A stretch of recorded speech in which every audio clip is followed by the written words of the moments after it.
7 p.m. This meeting is on a Zoom platform and live streamed to YouTube. I just got a little message here. We do have a quorum. The only person missing is Ashley. We have nothing for the planning board on the waterfront overlay district development plan review. This is not a public hearing. I'm going to call the meeting to order now and ask for an approval of the minutes, which were sent out via email last week, or any corrections or revisions to that minutes first, however. And Mr. Massey, Ashley is here now. All right, so we have a full board. Yep. And we're asking for any revisions or corrections to the minutes. I'll move approval. Mr. No Gerhard makes a motion to corrections. approve. No Any other- corrections or revisions. Mr. Gerhard has made a motion to approve the minutes as they are. Can I have a second? Second. All in favor, raise your hand. I saw Jim Leffers raise his hand too. So Thank you. There is no old business. The matter before us is a concept plan review, AP 23, lots 118, 119, and 120, 0 and 6 Commercial Way. The owner applicant is the Pearson Complex LLC. And we are here for a concept plan review to take a look at this. Our next take on this would be potentially a master plan and preliminary plan review combined. So I'll let the applicant's representative do the presentation. both Neil and Eric are here from Narragansett Engineering. So Neil, if you would just introduce yourself, and Eric, name, full name, address, name of the firm, and then just give a brief summary of what, I mean, I've shared with the board all the information you provide us in advance, which has been great. So thank you for that. But and let me just, before Neil gets into this, I will say that I'm supportive of this application. I mean, the demand for tradesmen's units, which I think is what they're looking to develop here, is in great demand. We don't have a lot of opportunities for developments of this type. The industrial park has been kind of lagging in terms of being a full-blown industrial park, but there's always a need for this type of space. When the Bristol kind of whatever that was on Wood Street in Bristol closed, it displaced a lot of small contractors and businesses that could utilize space like this. So I think this is a really good use of this property. And Neil, I'll let you take it from here. Sure, I appreciate it. Thanks, Bob. So I'm Neil Hingarani, principal in Narragansett Engineering, professional land surveyor and environmental scientist.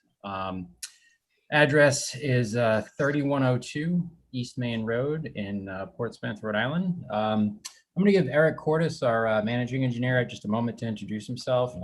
Bob, just before I do, if you don't mind, one just point. Are we, I thought we had discussed a concept plan was through your office. Is this master plan? This is just a concept review at this point. So, I mean, I think it works much better if this is your plan. If the planning board is fine with this, then you'll come back. We could combine master and preliminary, or we could just do master plan approval and combine preliminary and final. Okay, thank you. I just wanted to make sure I was clear on that point. Eric, it's all yours.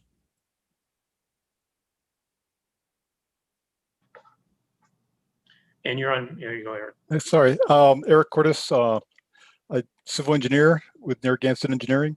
And the project we're talking about, Neil, do you want to talk about the combining of the land, the parcels? Sure, yeah, if you want to introduce yourself, I'll jump right into that. Yeah, Eric Cordes, civil engineer. been practicing for about 33 years now. But this project here has an existing building on it that we're looking at adding 3 more additional buildings. Our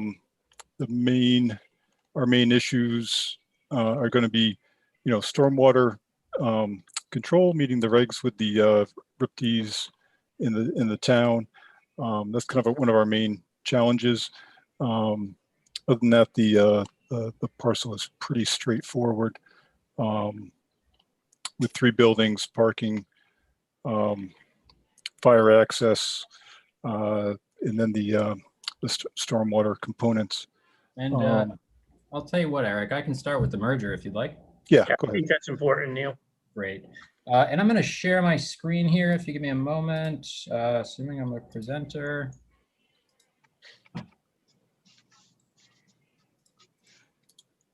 Okay, great. Everyone see that all right? Not yet. Not yet. Oh, give it a moment. There we go. Perfect. Okay, so we can see here, this is the existing site. You can see commercial building number 6 is over to your right on the easterly side. There's the existing driveway, the building, and there's some garage doors, overhead garage doors that exist. I believe there's 2 or 3 along the side there. That parcel is Plat 23, lot 118.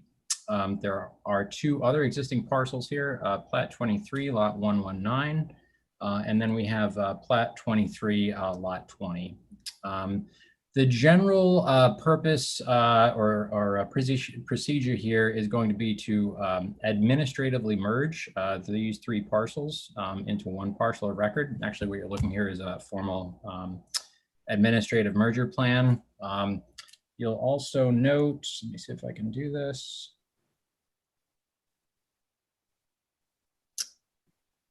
Great. You'll also note there's a handful of soil evaluations on the property. There's about 6 or 8. We've pockmarked it pretty well.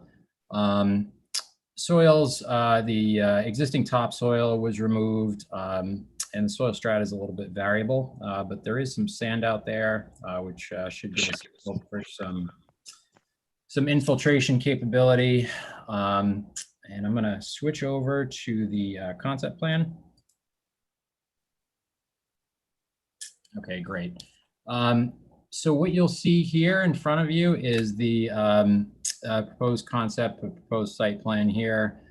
This is essentially a 2D schematic. Neil, that hasn't, you've got to close one before you open the other. Oh, thank you.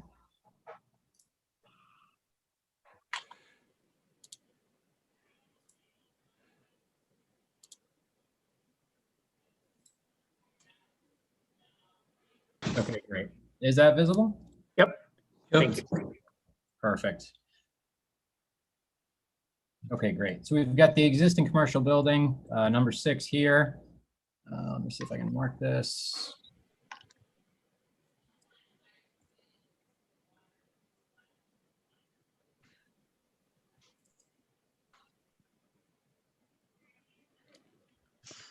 Okay, great. So we've got the existing commercial structure here. That's proposed to remain. And then we have 3 more buildings proposed, building A, building B, and then building C. You'll notice between building 6 and building A, there's approximately 40-foot width. Between building A and B is another 40. And then because it's a little bit smaller and less intensive, between B and C, there's a 30-foot width. I'll let Eric get in this a little bit more, but on the bottom here, you'll see a turning radius view. And we have, I believe, a fire truck, ladder truck coming around building A here, and then a large commercial vehicle into a 14-foot wide garage door into building C here. Have you had any conversations with the fire chief or the fire marshal on the turn radiuses? We have not to date. I think after this meeting, we'll have a little bit of homework to do in terms of probably meeting with BCWA, and then a meeting with the fire marshal just to confirm these configurations. I mean, I would recommend that before you come back for master plan. Totally understood. I totally understood. And then to date, I think the only outside conversation we've had is we've set up a pre-application with DEM for RIPTs for stormwater. You'll see between the two buildings, you see what's just denoted as Old Castle storm capture units. That would go between 6 and A, and also between A and B. Probably have some sort of bioretention BMP on each side. And then importantly, there is a drainage easement. That's this hatched area in the southerly portion of the property. And there's an existing swale that carries all the stormwater flow from these buildings to the east toward the west. Stormwater runs along that existing swale, hits catch basin 1, and then again runs north and then into the corresponding wetland to the north. Most of our stormwater flow would probably avoid that and be captured on site and then slowly be let out a little bit coming into this catch basin down here. And then there is proposed sanitary and water. We're connecting those internally. We probably expect building C may have just an ejector pump associated with it, and the other building should work by gravity. And then you'll see there's a combined water line that runs throughout, obviously that would connect to BCWA. The tradesman units themselves would be expected to have a bathroom in each particular unit. The units are effectively modular. You'll see they probably about a 25 by 30 is a typical size. They're designed so that one particular user could take over multiple units should they so desire. I'm gonna actually close this. Actually, I'm gonna leave that up. I don't know if that's gonna switch, which is fine. And just read over the narrative briefly. So I think as Bob mentioned, this is commercially zoned. Let's see here, actually, I'm gonna change this up. Let me bring this up.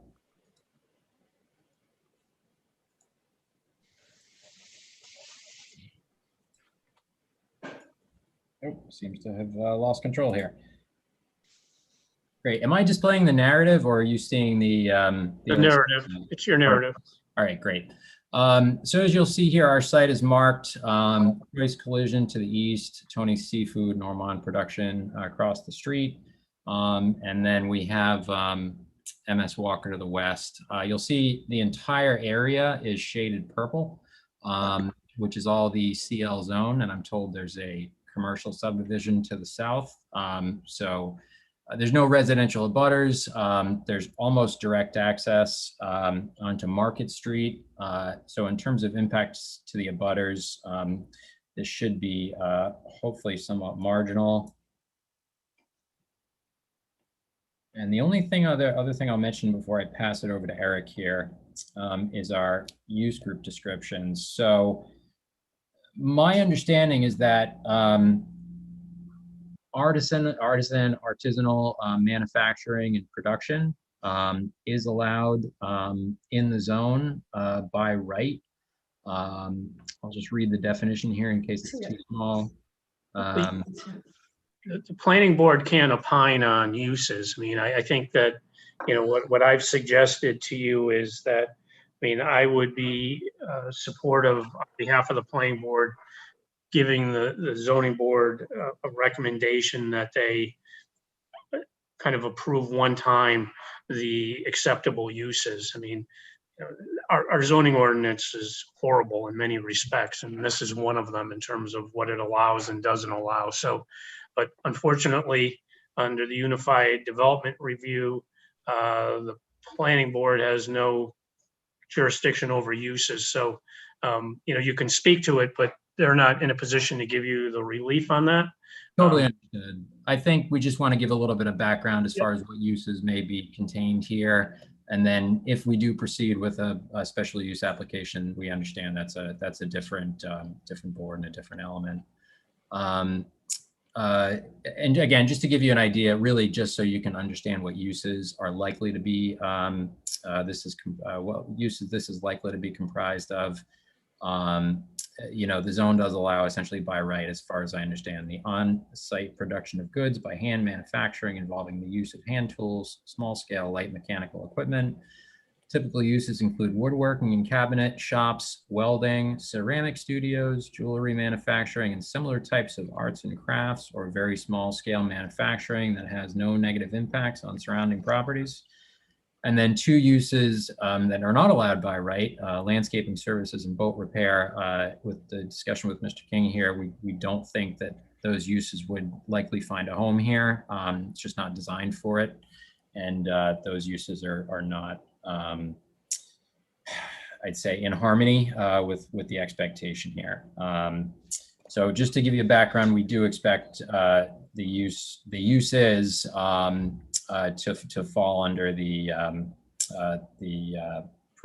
previously read statement of artisanal manufacturing and production. And then finally here, just in terms of parking spaces, you will see parking outlined on the front of the units. I think this is a conservative read, but right now our parking calcs with the density of units that you saw before you would yield a total of 20 parking spaces required. And as of now, we have 21 parking spaces shown, including 2 ADA accessible spaces. I think to that end, the expectation is that a lot of the units will have, person who owns the tradesman unit probably has their shop, their equipment in there. They're going to drive their probably work vehicle into the shop, pack up, do a little paperwork, drive back out. So I think it should be a hopefully conservative read on the parking spaces here. Potentially a helper or an administrator or something like that will use those. I'd like to pass it over to Eric just to discuss, again, conceptually, just some of the stormwater and grading design elements of this before we move on. So as part of that, excuse me for interrupting, but more and more Bristol County Water is requiring a hot box for fire suppression. I mean, maybe Eric or Neil, if you could address whether you've contemplated where that would be located and if that impacts your drainage or parking or BMPs or any of that. I'll let Eric expand on that one. I don't know that we've got a precise location. We have just discussed, the sprinklers or lack thereof with, units being segregated off. I think we could probably generally, they want the hot box located up front, where it's accessible. We have an existing 42-foot wide entry, which is massive. That's existing. So maybe we can steal some of that space and that's up front near the water line. But Eric, I'll leave it to you actually on this one. Can you, before we move along, could you define hot box? I've never heard that term. Yeah, so a hot box is more and more, and we went through this with J Plastics as well as for fire suppression. Bristol County Water is requiring that there's an installation that basically prevents freezing, that they can access the fire suppression quickly at the road, just off the main, to control what's happening with the fire suppression in the building in terms of sprinkler systems. They're expensive.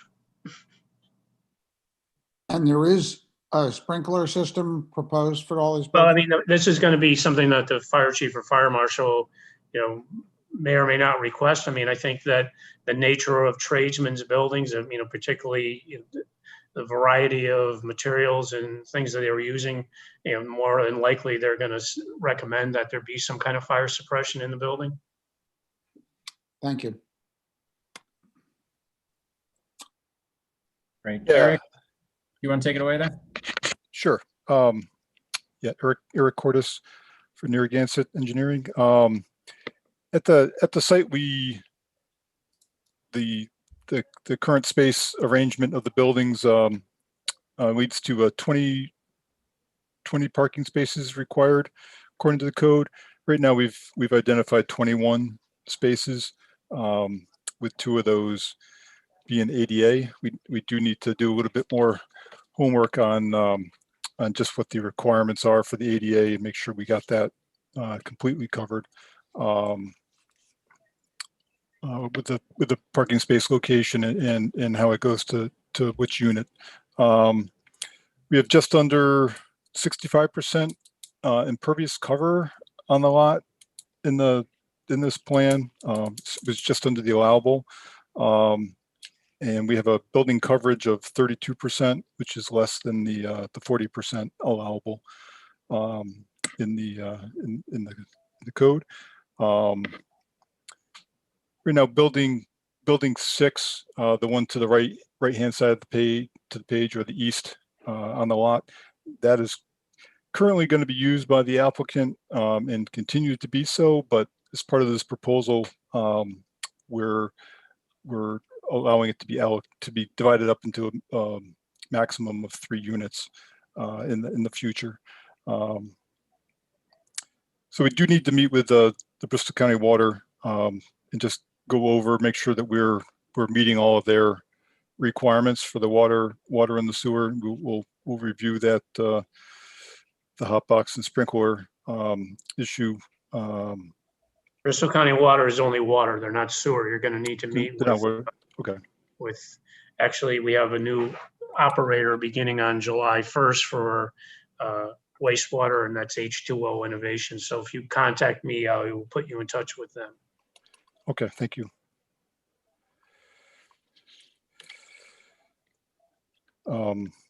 We do still need to work out the sprinkler. We've had similar tradesman units like this that were not sprinkled, but again, it depends on the use and what's going inside of them.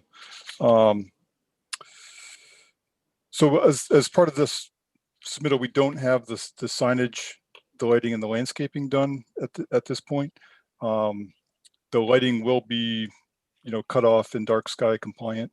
And we need to talk to the applicant about the sign, what signage he's going to require on the site. And once we start working through with the stormwater with DEM and trying to figure out exactly where our infiltration areas are, we'll basically going to try to nibble away at some of that impervious that's around the building to use as part of the stormwater, but also to reduce the impervious, places where it's not needed for emergency access or for access to units. We might be able to cut back a little bit more on that impervious volume. So I would just suggest to you that if in fact you're looking for the planning board and me to support kind of a wide blanket of acceptable uses, that the easiest way to do that is to anticipate that you're going to need to have sprinklers, because we don't get in a situation that we say all these uses and then somebody comes in and it's a painter or whatever it is that has some kind of flammable materials that could impact the rest of the structure. So I'll consult with the fire marshal and the fire chief, but I think in your conversations with Bristol County Water and with the applicant, you should just assume that you're going to need to sprinkler this building. Okay. I think that, sorry, not to cut you off, Eric, but I think down the road we'll chat with the building architect and MEP and bring some professionals in to help us make that determination. But duly noted. I think that's fair, Bob. Thanks. Concern here about the parking. You've got 26 units and only 21 parking spaces. Well, again, I think that Fred, I think the idea is that because they're tradesmen buildings, I mean, these are people that are in and out. I mean, they're here in the beginning of the day, they're here at the end of the day. Very unlikely they're all there at the same time during the day, because that would mean they're not really successful tradesmen. They're just doing something wrong in this environment. Yeah, I just is surprised that you wouldn't have at least one parking spot for each unit. Well, I think more importantly, we do have a very wide space between the two units, and I have to assume someone coming in, it may just park in front of their unit temporarily, and if they're going to be there for a long time, and if they have their work truck, what I've seen is they'll just pull right into the garage doors. So I think there is, a sort of provision, well, it, maybe unofficial in terms of not an actual designated parking space. Each unit is going to have a garage door, and a spot to park.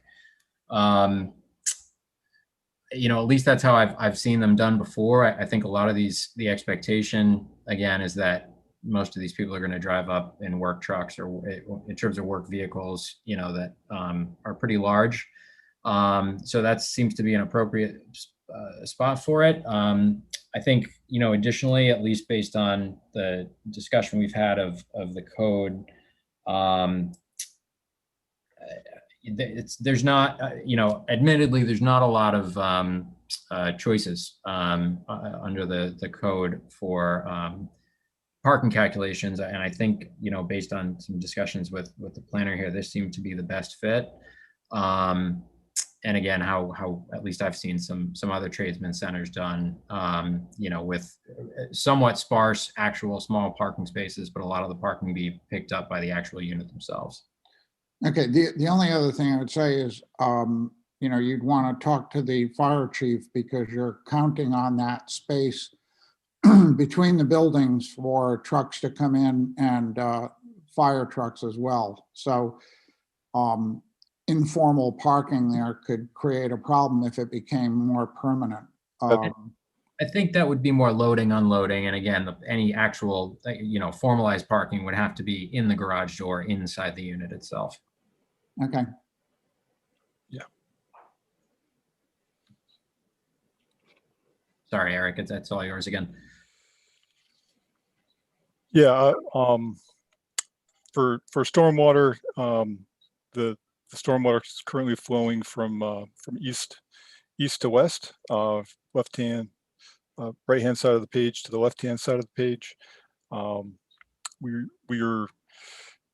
We need to do, part of the RIPTs, we need to take impervious off of pavement areas and run it through a best management practice, a BMP. We anticipate that being a sand filter at this site, and then some form of infiltration, and then discharge to the existing catch basin system, drainage system that's on the west side of the property that's headed north, and then it ultimately drains off to the west of the parcel. Towards the Palmer River. Yes. Yep.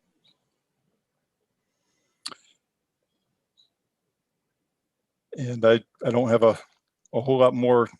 There is going to be fill on the site to bring the level up to help with the stormwater, and that's going to be in the range of 2 to 4 feet, depending on how we end up working the final system.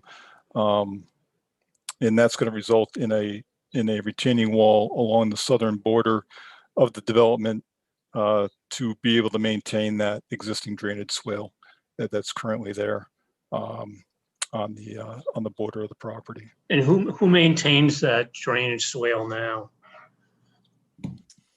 I would actually have to check the land evidence here. I know it's an encumbrance over this site, but I'd actually have to check who the maintenance element is. And the reason I ask this is that over on New Industrial Way with Jade Plastics there, and nothing they created, but the former Federal Express facility.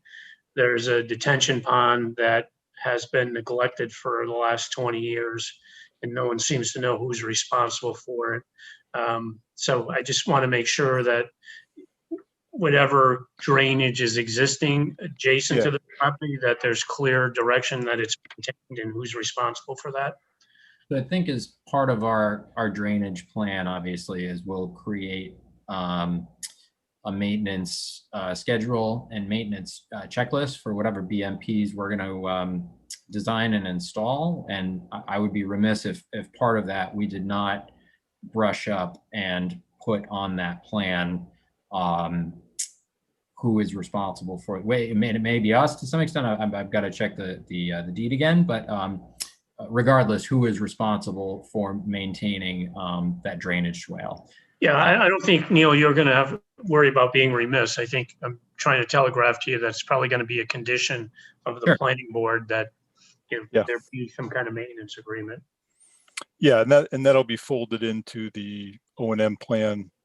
That's part of the property, and then that ends up getting recorded on the land records to kind of help with that issue of who's responsible for maintaining what's going to be designed and installed for the system. Yeah, thank you. And that maintenance is going to be the responsibility of the party. The stuff that we're putting in and to deal with this development.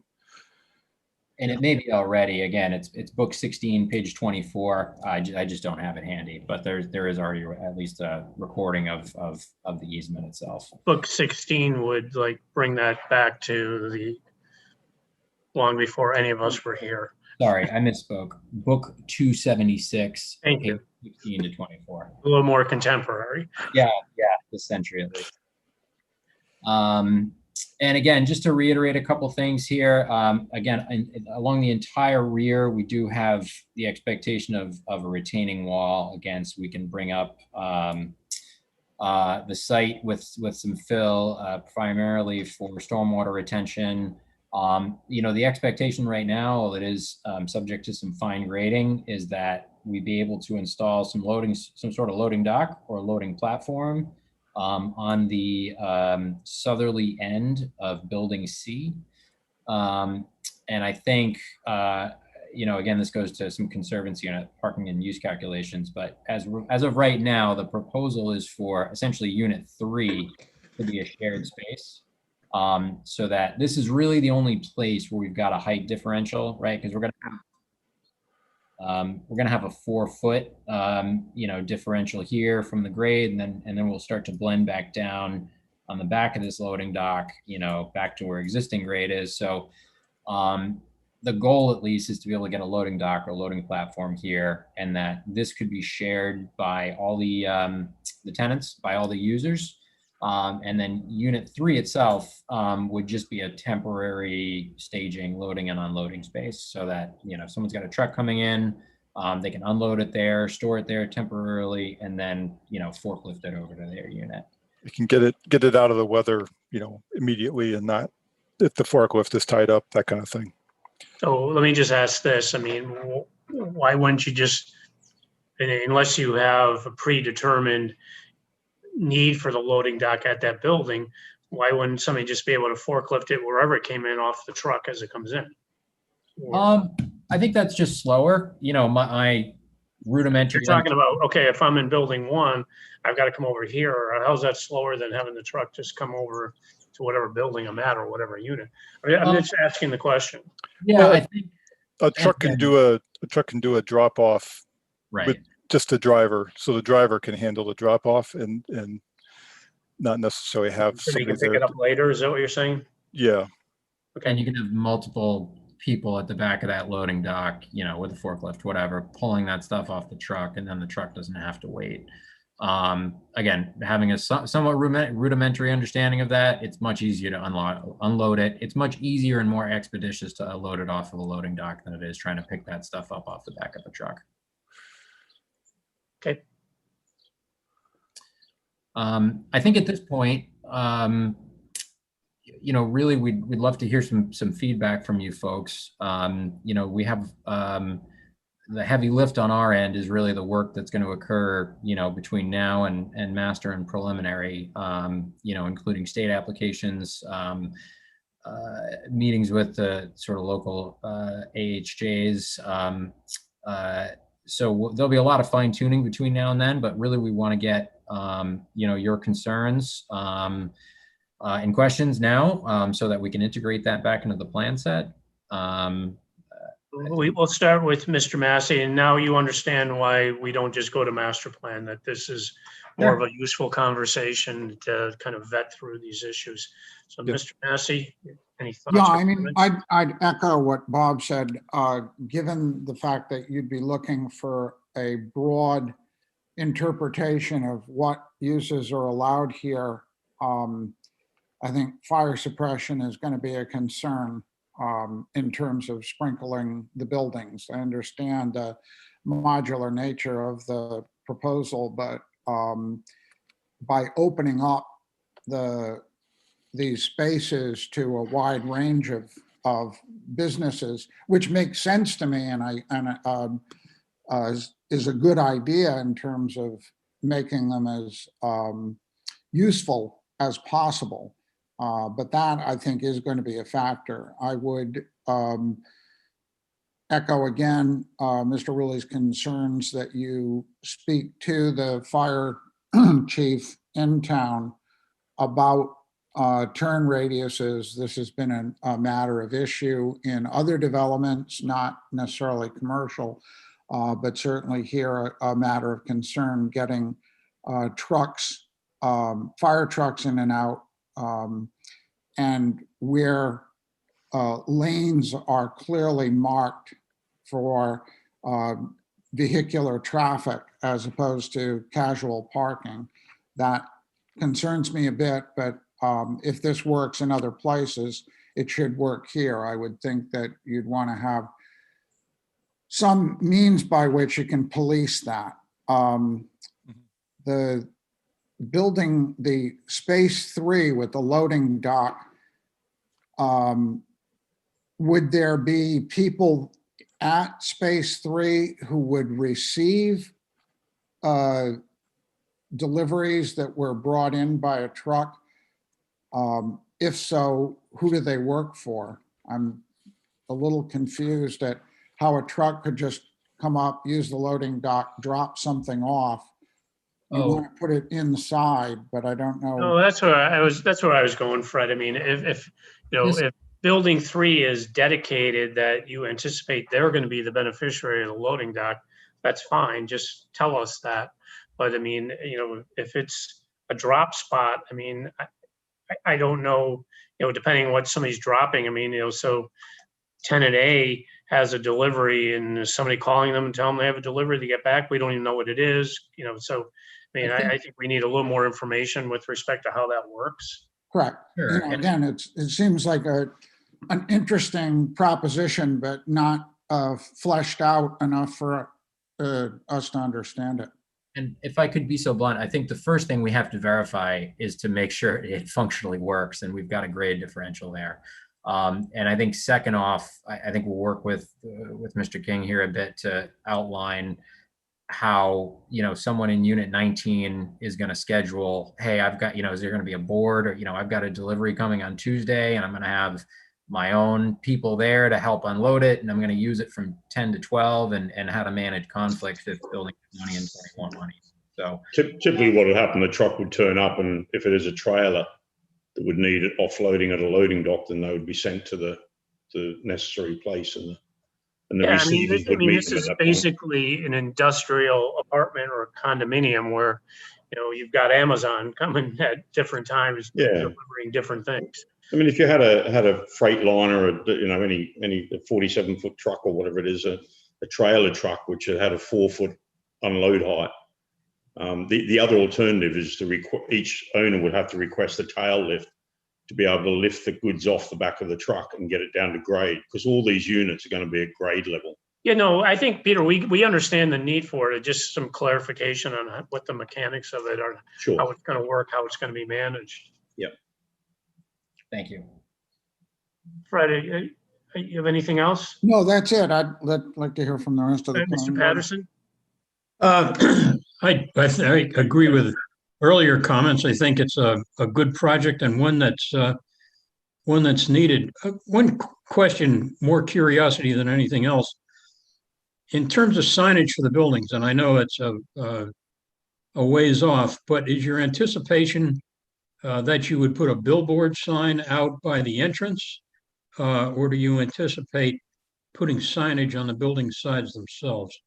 Probably a little of both, at least how I've seen them before, is there's a relatively smaller sign out front that says, Tradesman Acres, whatever it is. And then, a slip for each unit themselves. Exactly. It's more wayfinding than any promotion. Right. So you would limit it to just being able to identify what unit you're trying to get to find Joe's Plumber or whatever it was. Yeah, so I mean, this is something similar to, when we talk about kind of the blanket, what are the acceptable uses? It's A through Q.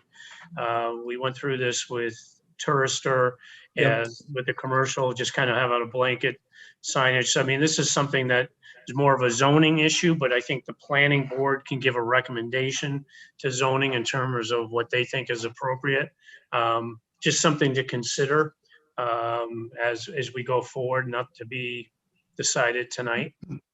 And the more detail that's brought to the next meeting for the, potentially a combined approval, the better. Because, for example, in Tourister, the planning board had an understanding which was not met and regarding Tourister in terms of signage. So, we would be much more diligent in terms of approval to the zoning board on this. And again, this is a commercial area, so it's quite different from Tourister. I don't mean to. There's no through traffic, no passing traffic, so there's not an advertising benefit. Correct. It's really only a wayfinding benefit. It's more convenience for people trying to find where they're trying to go. Right. Anything else, Mr. Patterson? That's it? Mr. Leffers? I'm curious how tall the buildings are. We haven't spec'd that, but one imagines they'll be 25 to 30 feet high. But I'd have to check on what we are of the existing building. Do you know that, Neil? Do you, what the existing unit 6 is? Off the top of my head, no. I can come Well, the zoning ordinance says that their 35 feet is what's the maximum allowed by right. So anything above 35 feet would need dispensation from the zoning board. Yeah, it wouldn't be above 35 feet. We need to keep balance with the existing building, building 6 as well. So that's yet to be determined, Jim, unfortunately. Thank you. Anything else, Mr. Leffers? No, thank you. Mr. Gerhart, and I'll caution you, don't go too deep into the Warren Land Conservation Trust interest with respect to this. I got it. I was sensitive to that, Bob. I was pleased to hear that you'll give us a landscaping plan the next time around, so we look forward to seeing that. And the only other suggestion is that you might think about pervious surface for some of the driveway-like things that would minimize the impervious surface on the site. It's certainly been discussed, yeah. So I will go in order of remaining seniority. Mr. Dixon. And Jude, if you would unmute yourself, thank you. It doesn't say Jude anymore, I don't think. Fresh in my mind. Right, exactly. But no, I think most of my questions have been answered. I think it looks good. I would, if you were doing a impermeable surface of some sort, I would want to make sure it's can deal with the kind of traffic that would need loading docks, because a lot of that stuff can weather poorly if it's subjected to Too much significant weight. So, Okay, Brett, anything? No comments or questions. Thank you, Bob. Andrea? Just a quick question. I'm just wondering if I didn't look at this ahead exactly where it is on the map. Are these going to be visible from Market Street? And No, I mean, it's not, is it? I didn't think so. Okay. New industrial way and commercial way. is a really good trivia question for people to find. It's like, where's Waldo?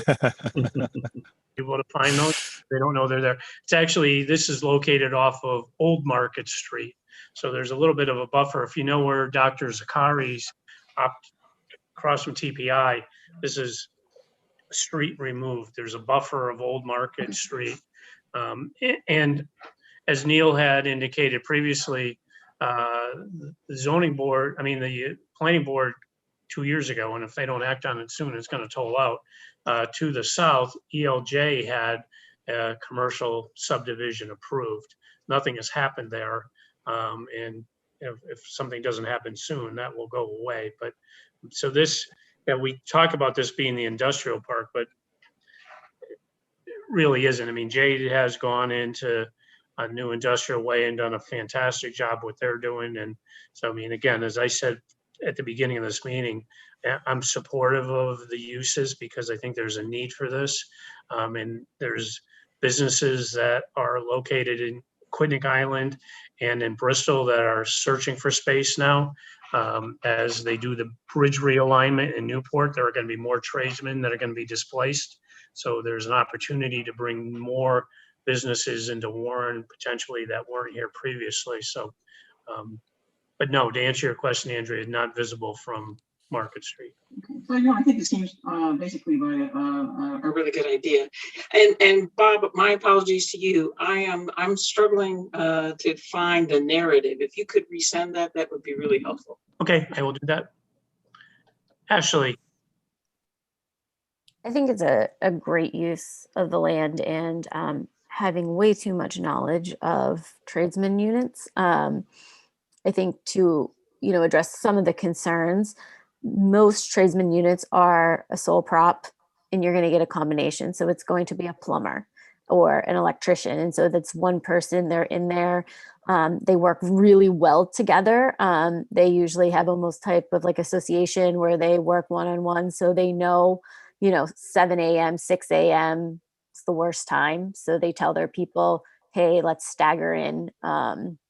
So parking is usually not an issue because of that. And they are gone for most of the day. There might be one person who has a small office area in there who's the owner, but they are very transient and usually cause very little issues with traffic. I've even seen where people will rent them for their personal use and storage and things like that, which even lowers the amount of people in there at any given day, because sometimes they don't ever stop in. And so I think it's great. It will, add to Warren, and Bob is right. There is such a need in talking to businesses. I hear it all the time that's the one things that they need is just these small units. With being so close to the highway, I think it would be a great opportunity for Warren. So is there anyone, I see one phone participant who I don't know. Is there any comment from the public with respect to the concept review? And Matthew, if you want to comment, you're more than welcome to. If not, that's okay too. Matthew's fine, and not hearing anything from the phone. So I think Neil and Peter, I think there's support for this moving forward. A couple more boxes to be checked, and Eric as well. And we'll do what we can to keep this moving forward. It'd be great. I think it'd be great to get across the line, as I think everyone's hoping. It's almost an incubator project, this in a way, to get these small startups in here, because they really struggle to find a professional locale to take those first few steps in business, which is. But Peter, we struggle every day at Town Hall trying to find out, how can we get Peter King more engaged in the town of Warren? Yeah, I'll try a bit harder, Bob. Appreciate that. Don't ever go to the town of Bristol or town of Barrington. No, I'm stuck here. I don't cross that town line very often. All right. Anybody have anything else before we move on? Thank you all for your time. Thanks, Neil. Thanks, Eric. Thanks, Peter. Thanks, folks. Thanks for the insights. Thank you. So I think the only other thing, Mr. Massey, is under administrative matters with respect to the market Metacom effort. So we had our first webinar in May. Thank you to Mr. Patterson and Mr. Gerhart and Ms. Giles for participating. I've sent you a poster for the next webinar that we're going to have in July, which is, I think, July 14th. I would encourage all of you to try to attend that. We're going to do that in person. Some of the information that we're looking at, and I don't want to get into it real deep right now, is that, what if we do nothing and what if we do something? But one of the things that we've identified is that by 2035, which is 14 years from now, in the Market to Child Street corridor ending at Arlington, we are going to lose 75 residences. And they could be multifamily, single family, totally lost. And when you go another 15 years out, that number grows exponentially. So, I mean, I think it's really important that the planning board start to focus in on the what ifs and what's going to happen, because that doesn't even take into consideration the repetitive loss that happens between now and 2035. So if you have the ability to participate in that, just to listen in, it would be helpful. And I'm not going to beg, but I might schedule that as a planning board meeting. Bob, have you contacted the people in those residences directly? We have not yet. We haven't yet, because I mean, again, I don't, there's no direction, and one of the things we're trying to do is preview this for the town council in advance of the meeting, because, how does the town want to address this issue? I mean, we don't want to put the fear of God into people, but there is a reality that this is going to be an impact. And so, I mean, we have one more meeting after this. This is the conversation. It's like, okay, we can do nothing. Is everybody okay with doing nothing? And that's fine. Or this is the reality. What is it that we should do to communicate with people? And then again, this is why we're, this goes to the other side of the coin, is why we're looking to add housing in the Metacom area, which is higher. And, so again, it's a learning process, but I think some of the information that's going to come out in this next meeting is going to be enlightening. I think we're going to have a lot more media presence with respect to this. We are definitely way ahead of anyone else in the area in terms of addressing this issue.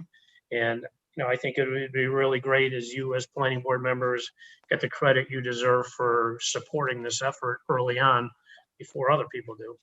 One other thing, Bob, is has this entered the insurance tables at all? I mean, It will. are insurance And companies that's one of the looking things at that, where, the largest flood insurance reinsurer. So you have insurance and then they leave that risk off to the reinsurers.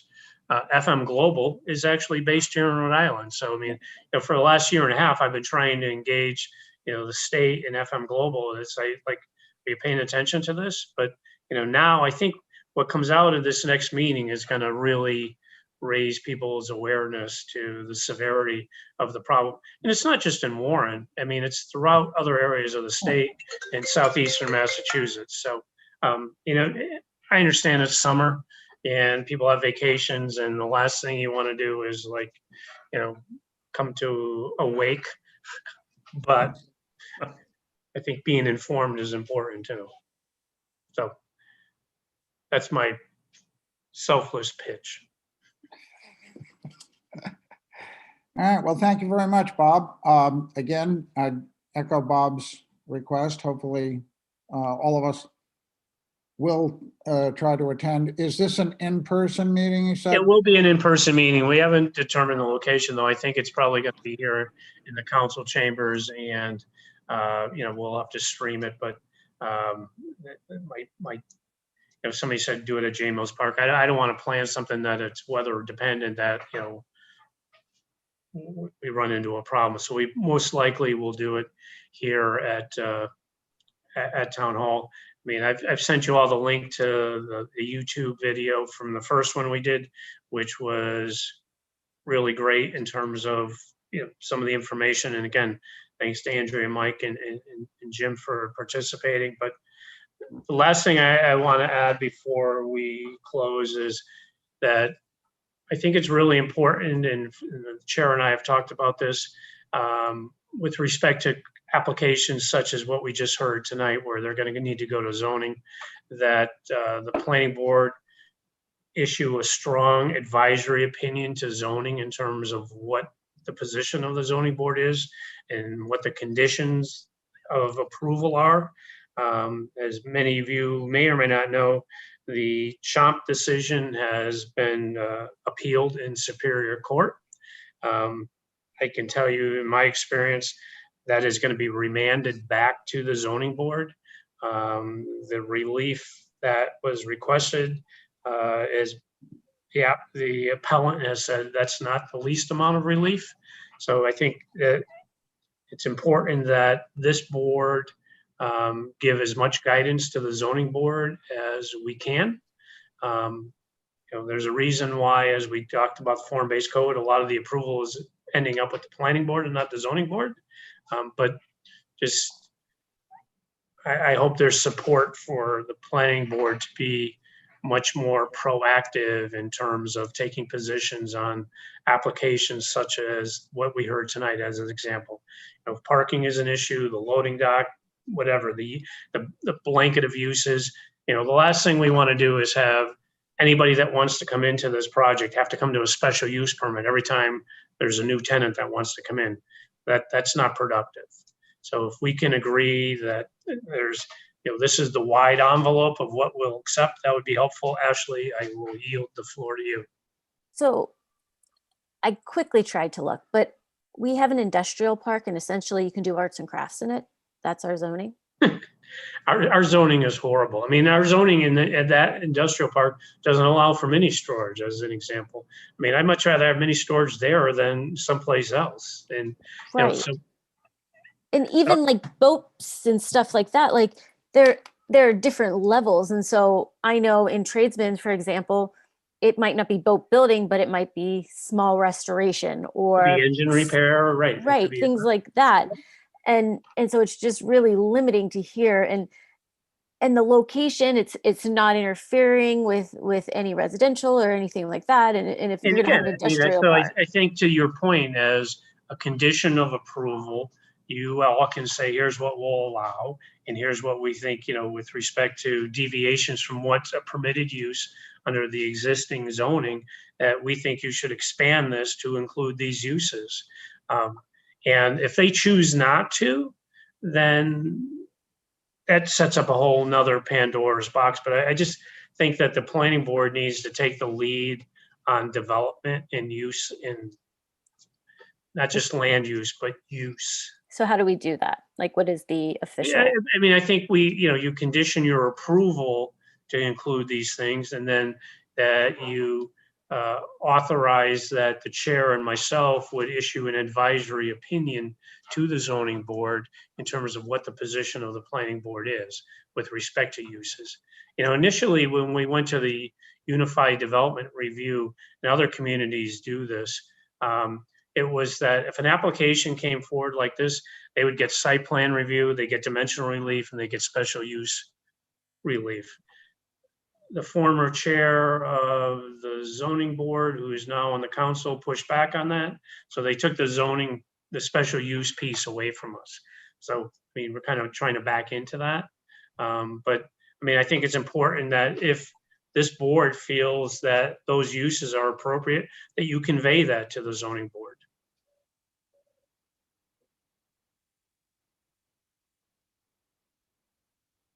Fred is looking at me skeptically. Like, Oh, no, not at all. I'm in complete agreement. And, you know, with Ashley as well. I mean, you know, it's seems ludicrous that boat building wouldn't be included, but jewelry manufacturing could be. I mean, jewelry does, you know, the jewelry businesses can be one of the dirtiest businesses in the state, as I well know, having worked in environmental protection for many years. So, you know, there doesn't seem to have been the kind of sound thinking in what was allowed or wasn't not allowed. And this is an opportunity for us to provide that kind of blanket that would allow this proposal to succeed. And it's going to need a good deal of leeway. Again, the concern is allowing that level of leeway will require certain things that might not be used, might not be required in other operations of this sort. You know, for example, sprinklers. You know. Yeah, the fire, I mean, I don't think I don't see any way forward without the fire suppression, because if you're going to say you have this wide swath of potential users, then why not just put the protection in? Because I mean, it's just that's the price of admission. Right. So we'll get another shot at this, and hopefully the applicant will bring in the information as requested, including, you know, a justification of the parking and the other matters that we discussed. And then we have the flexibility to produce a strong advisory opinion to the zoning board. And my sense is that that would be listened to. I don't think we're in an adversarial situation here with the zoning board moving forward, but we do want to be clear about this so that it provides the applicant with the greatest degree of flexibility in terms of uses. And so before we close, because I'm giving out a lot of attaboys and pats on the back, I just want to acknowledge Tyler and Brett's participation in the Parking Management Study Group, who will be convening again this Thursday at 6 o'clock in Town Hall, which is, I mean, I think this is something that's going to really have an important impact on the future of what happens in downtown area. So thanks to both of you. You're here. All right. Can we have a motion to adjourn?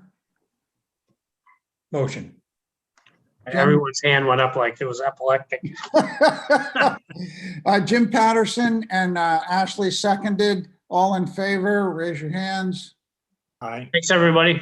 Thank you very much. Thank you. Bob. Thank you. Thanks, Bob.